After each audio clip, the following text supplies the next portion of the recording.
Kolbrin Bible, Book 6, Book of Morals and Precepts, Chapter 3, verses 1 through 3, 3:18, and 3:30. The Nature of Man. I found this chapter very instructive.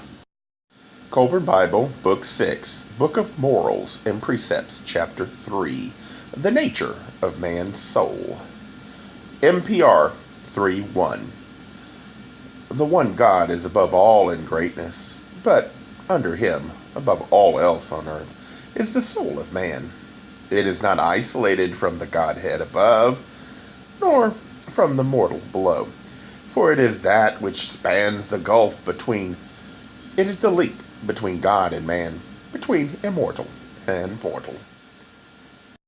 MPR 3:2. Nothing exists which is or can be isolated from all else. There is a connection between earth and the region of glory, a link between dust and star. From the highest God down to the mote runs an unbroken and unbreakable chain. MPR 3:3. Man is apart from all other creatures, in that he has foreknowledge of death and decay. If man be immortal, then it is the burden of his immortality. But if he passes to nothingness, he is cursed above the unknowing beast, which know not the dread of approaching doom. MPR 3:18. Mortal man may, in the course of time, forget his experiences, but within the soul they are retained forever. The soul is a hunter, and the quarry is truth. The weapons of the hunt are reason and experience. MPR 3:30. The one water is in all things, yet in all things it is different. So it is with the great soul and the souls of men. The wise man, who is conscious of his soul within him, will commune with it and never neglect its needs. For if a man cannot awaken his soul before his body falls asunder, he will not awaken it thereafter, and it will return to the waters of the great soul sea.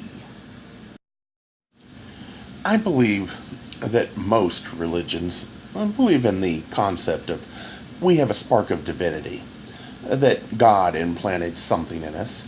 We tend to call it the soul, but that is our link to God. I think that is what this verse means, that it is what links the body to God. The concept of God trapped in a building, or that another must tell us what God thinks, is odd to me. Someone that is all-powerful is incapable of leaving the building or needs an interpreter? That makes no sense to me. I think that is humanity being desperate to have certainty that there is more to life than the body. God doesn't give that because I think he wants followers, not mindless drones that must be told what to do. Humanity wants mindless drones. God didn't have to create us with the ability to think, yet he did. God to me is a parent, and we are his children. A good parent does not train children like they are pets. You shouldn't tell them to do as I say, don't ask questions. Mortal parents do this, and I think that is why so much sorrow hits humanity.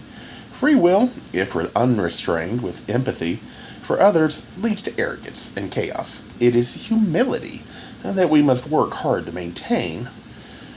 During times of famine, we need to still have food to survive, so they have to be able to bridge that gap.